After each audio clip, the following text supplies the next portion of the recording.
Hey y'all, welcome back to my channel. We have made it to the second most wonderful time of the year. That's football season. Today we have a delicious day's worth of food for 12 points with 3 points back.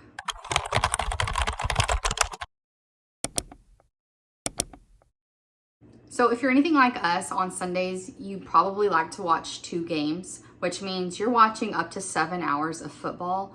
That's a lot of time. There are so many snacks to be had during that amount of time. So I'm gonna show you how you can snack all day, feel like you've had delicious, guilty pleasure food, but really, at the end of the day, good on points and loaded with vegetables. On game day, I like to think of something for now, something for later, something sweet, which means an appetizer, a meal, and dessert. Yeah, it's game day, baby. All of these things need to come together pretty quickly because I don't want to spend my time in the kitchen while all the fun is being had on the TV with the football game. So I want to be able to come in for either half times or in between games to throw together what I need and get back to the couch. We got to root on those Cowboys and those Chiefs if you're in my house. Our appetizer is so simple, guys. It is the fried pickle dip with some carrots. If you've seen the Food Fight Friday, you know that I did recommend this for football season because it gives you all the flavors of fried pickles without all the friedness. So delicious snack for a football game. I'm gonna do 2 tablespoons of the dip with 1 cup of carrots. That is 3 point snack, but I give point back for carrots. So my appetizer basically comes to 2 points. That's a win. Now at the same time, I am prepping my appetizer, AKA opening the jar of dip, which is super simple. I'm also gonna be prepping my potato skins for dinner. Potatoes are a 0 point food for me, so keep that in mind with those points. I'm gonna bake these. You can also stab them a few times and put them in the microwave for about 12 minutes. So I've been told.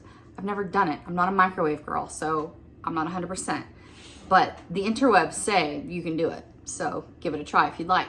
I like to spray mine with some oil or bacon fat and then sprinkle some salt on it. This time I'm just using an olive oil spray and some sea salt. I'm gonna bake these. These are smaller. I like smaller potatoes for my potato skins. So these are only gonna bake about 45 minutes on 400. Again, the oven's doing all the work while I'm chilling watching my game. You're gonna pull these out and let these cool for a good amount of time, like until the next football game, because you're gonna burn your fingers off if you try to do anything right now. Now my potatoes have cooled. I am going to cut them in half and scoop them out with a spoon, leaving a good amount of potato still in there. You don't want all skin. You want some potato in that potato skin. If potatoes are not one of your 0 point foods, I would recommend picking the skins you want and weighing them out. And then that way you know how many grams or ounces of potatoes you're going to eat to track it. I think that's the easiest way since you don't want to track a whole potato if you're only eating the insides. Don't forget to save those scraps for mashed potatoes. The center of the potato is delicious. I'm going to bake my bacon. Feel free to cook it any way you like. I like to bake mine on 400 for about 20 minutes. I think this gives you the crispiest bacon. And it's super simple. One great thing about making potato skins is that you can bake the potatoes and hull them out and have this ready the day before, as well as the bacon. You can do both of those things the day before, and especially if you have a bunch of company coming over, all you have to do is pull them out and throw it together and bake it again, and you're good to go. So it can be very low energy on the day of. I'm not doing that just because it's just for us. Some of these might end up getting thrown in the freezer. We'll see how my husband feels. But it is in between games, so that is a good time to do your bacon and your potatoes and get them ready because the main event is gonna start soon. And I only have one thing to say after that game. Go Cowboys. Because my potatoes are smaller, what I decided to do is add 1 piece of bacon for 2 potato skins. So for every half is 1 piece of bacon. So then you just kind of count how many halves you have, and that's how many bacon you need to cook. If you always cook a little extra, hey, it can be breakfast for tomorrow or a little snack for putting in all the hard work. I think you earned it. Our bacon just came out of the oven, so now it's time to put in our potato skins. We have them flipped upside down. We're gonna spray them with a little bit more olive oil. This is a trick I learned from Pioneer Woman. We're gonna cook them for 7 minutes, flip them, spray them, cook them another 7 minutes, and then add the stuff in. This is just gonna give it a nice crispy outer coat, but we're not frying it. We're still just baking it. So it's a much healthier way to get that delicious, crispy potato skin coat. So in these go for 7 minutes. And our game's gonna start soon, so we gotta get going. Don't forget, you want that top rack really high up to that heat source. So get nice and crispy. We're gonna let these cool down, and then once we get the potatoes flipped and cooking again, that's when we're gonna chop these. We don't wanna burn our fingers, but we want them nice and chopped when our potatoes are ready. You're flipping these over. I'm using tongs so I don't burn my fingers. It's about time I stopped burning myself. And then these are going to cook for another 7 minutes. These are cooking at 425, just so you know. Now that we just put the potatoes back in, now is the time to start your nuggets or strips or whatever you're making for your buffalo chicken. Now the points are really going to depend on the toppings you choose for your potatoes. Like I said, potatoes are 0 points for me. I'm going to have 3 potato skins. I'm going to top that with 1/4 cup of cheese spread amongst the 3 and 2 pieces of center cut bacon. Now you can have fun with this. You can add avocado and black beans and all sorts of fun things. So play around. By the way, if you want more of this, if you want more game day ideas, make sure you hit the like button, subscribe, leave a comment, tell me what kind of game day snacks you want to see, and we'll make it happen because I love a good game day. Now feel free to top your potatoes with either Greek yogurt if you're one of those people who enjoy Greek yogurt as a substitute for sour cream. I am not that person, so I would use light sour cream, but today I'm just going to do a drizzle of the yogurt ranch. I really love this stuff. It is 2 points for 2 tablespoons. Super simple. I'm gonna have this as a side. This is my carb for my dinner. Y'all, anytime you can have potato skins for dinner, it's a good night.